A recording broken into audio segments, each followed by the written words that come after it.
নমস্কার। সঞ্জয় দেবশাস্ত্রীর তরফ থেকে সকল দর্শক বন্ধুদের স্বাগত।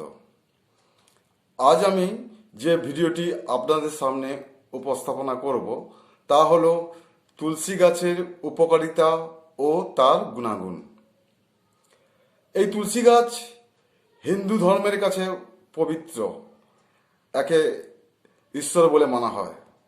হিন্দু ধর্মের প্রতিটি বাড়িতে মঞ্চ করে এই তুলসী গাছ লাগানো হয়ে থাকে, কারণ এই তুলসী গাছের যে গুণাগুণ আর যে উপকারিতা আছে তা হয়তো অন্যান্য গাছে নেই।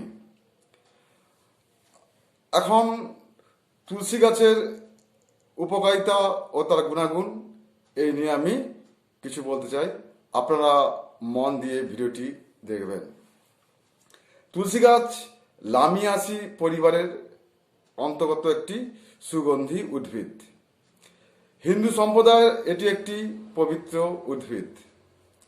ব্রহ্ম বৈবত পুরাণে তুলসী গাছকে সীতা স্বরূপ, স্কন্দ পুরাণে লক্ষ্মী স্বরূপা, চক সংহিতায় বিষ্ণুপ্রিয়া, ঋগ্বেদে কল্যাণী নামে আখ্যা দেওয়া হয়েছে। তুলসী হল ভারতবর্ষের স্বাস্থ্যমতে পবিত্র এবং গুরুত্বপূর্ণ উদ্ভিদ। আয়ুর্বেদ এবং নানা চিকিৎসা ক্ষেত্রে ভীষণভাবে দেখা যায় যে তুলসী হল পুদিনা গাছের একটি ধারক, যার নানা রকম ভাগ আছে, যেমন রাম তুলসী, কৃষ্ণ তুলসী, বাম তুলসী। এই প্রত্যেক ধরনের তুলসী বিভিন্ন চিকিৎসা ক্ষেত্রে সমানভাবে প্রয়োজন, বিভিন্ন রোগ নিরাময় ক্ষেত্রে কার্যকারী। বর্তমান চিকিৎসা শাস্ত্রে অনেক আমূল পরিবর্তন এসেছে, এলোপ্যাথি, হোমিওপ্যাথি, কিন্তু পূর্বে মানুষের কাছে এই ঔষধ ছিল না, এত ডাক্তারবাবুও ছিল না। তখন এই তুলসী গাছের পাতা, রস বা মূল দিয়ে বিভিন্ন ধরনের আয়ুর্বেদিক চিকিৎসা করা হয়ে থাকতো। এখনও দেখবেন অনেক বাড়িতে ছোট শিশুদের কফ কাশি হলে মধুর সাথে তুলসী রস মিশিয়ে খাওয়ানো হয়। তুলসীর উপকারিতা ও তার গুণাগুণ এবার জানব। গাছের রানী বা জীবনের স্পর্শমণি বলা হয় এই তুলসী গাছকে। এই পরিবার লামিয়াসি, প্রচারিত নাম তুলসী, সংস্কৃত নাম তুলসী, অন্যান্য নাম আছে পবিত্র তুলসী, রাম তুলসী, শ্যাম তুলসী। মজাদার তথ্য এই যে পরিবেশবিদ ও বৈজ্ঞানিকরা তাজমহলের পাশে 10 লাখ তুলসী গাছ লাগিয়েছেন, কারণ এই স্মৃতিস্তম্ভটি দূষণের হাত থেকে রক্ষা করার জন্য। তুলসী পাতার রস ব্রণ, হাঁপানি, দাঁতের ক্ষয়, দাঁতের ব্যথা, হজম এগুলো প্রতিরোধ করে, মানে এগুলো ঠিক করে। প্রতিদিন 2টি করে যদি তুলসী পাতা খাওয়া যায় তাহলে খিদে বাড়বে। আপনাদের বলছি, যাদের খাওয়াতে অরুচি, কোনো ঔষধ খেতে হবে না, মাত্র 2টি করে তুলসী পাতা যদি আপনারা প্রতিদিন খান, দেখবেন আপনাদের খিদা বেড়ে গেছে। তুলসী শারীরিক, মানসিক ও রাসায়নিক চাপ নিয়ন্ত্রণ করে। এই তুলসী পাতার রস বা তুলসী পাতা যদি আপনারা খান, এটা কি হবে? শারীরিক, মানসিক ও রাসায়নিক চাপ নিয়ন্ত্রণ করতে সাহায্য করে। চোখের ড্রপ হিসাবে তুলসী পাতার রস ব্যবহার করা যায় চোখ ভালো রাখার জন্য, এবং কানের ব্যথা থেকে মুক্তি পাওয়ার জন্য এই তুলসী গাছ ব্যবহার করা হয়। টাক পড়াতে, যাদের মাথায় টাক রয়েছে তাদের ক্ষেত্রে বলছি, 2 মাস তুলসী পাতার রস যদি ব্যবহার করেন, 31% চুল পড়া কমে যায়। দেখবেন অনেকে চুল পড়তে পড়তে মাথার টাক হয়ে গেছে, অনেক ঔষধ খাচ্ছে কিন্তু কিছু তার হচ্ছে না। আমি একটা কথা বলবো, যেটা উপদেশ বলতে পারেন, বা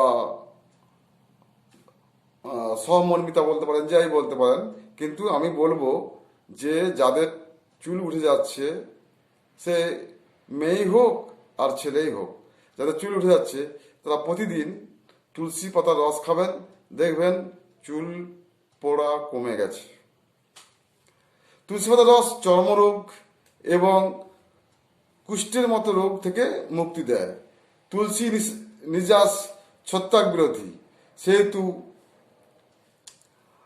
ফলা বা কাটা ঘায়ের ওপর তুলসী পাতার রস দিলে জায়গাটি ভালো হয়। যেসব মহিলারা গর্ভধারণের চেষ্টা করছেন বা বাচ্চাদের বুকের দুধ খাওয়াচ্ছেন, তাদের বলবো তুলসী গাছকে তুলসী এড়ানো বা তুলসী পাতার রস বা পাতা এগুলো খাবেন না।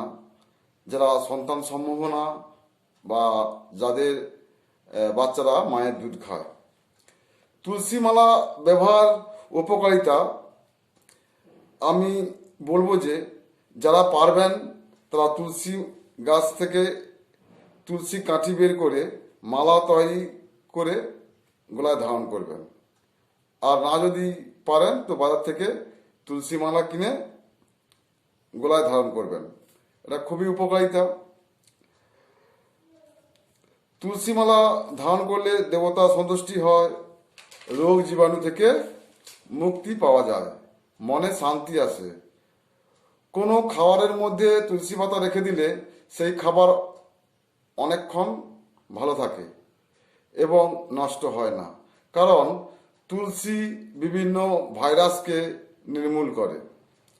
পরিশেষে বলবো, প্রতিটি হিন্দু বাড়িতে তুলসী মঞ্চ করে তুলসী গাছ ও তার মধ্যে লাগিয়ে পথ্য জল দিলে দেবদেবী খুশি হয়। তুলসীকে আমরা দেবতা বলে মানি, তাই তার কিছু মন্ত্র আমি বলবো। এই মন্ত্রগুলো আপনারা ধৈর্য ধরে শুনবেন এবং মন্ত্রগুলো বলবেন, তাহলে অবশ্যই আরও কিছু ভালো ফল লাভ হবে। হিন্দু শাস্ত্রে একে দেবতা বলতে মানা হয়, আগেই বলেছি। আর তুলসী পূজা মন্ত্র আপনারা যখন পুজো করবেন তখন এই মন্ত্র বলবেন। আচ্ছা, পূজা মন্ত্র আমি বলছি, যখন তুলসী গাছে ধুনো দিবেন বা পুজো করবেন, তার পুজো মন্ত্র আমি বলছি, আপনারা নোট করুন। তুলসী পূজা মন্ত্র হচ্ছে শ্রীং হ্রিং ক্লিং বিন্দায় সাহা। আবার বলছি, শ্রীং হ্রিং ক্লিং বিন্দায় সাহা। প্রণাম মন্ত্র: বিন্দায় তুলসী দৈবায় পোহায় কৈশব্য চ বিষ্ণু ভক্তিপদে দেবী সত্যপদে নমো নমঃ।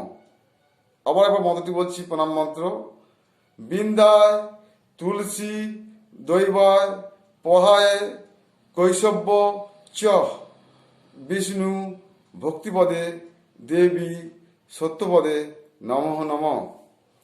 তুলসী দান মন্ত্র: ওং নমস্তে বহুরূপায়ে পরমস্তায় সাহা। আবার বলছি, ওং নমস্তে বহুরূপায়ে পরমাস্তায় সাহা। এই হলো তুলসী গাছের মাহাত্ম্য। আমি বলবো প্রতিটি হিন্দু বাড়িতে তুলসী গাছ রাখুন মঞ্চ করে, অবশ্যই ভালো উপকারিতা পাবেন, ভালো ফল পাবেন। উপকার ছাড়া অপকার হবে না। চ্যানেলটি সাবস্ক্রাইব করবেন। সবাই ভালো থাকবেন। নমস্কার।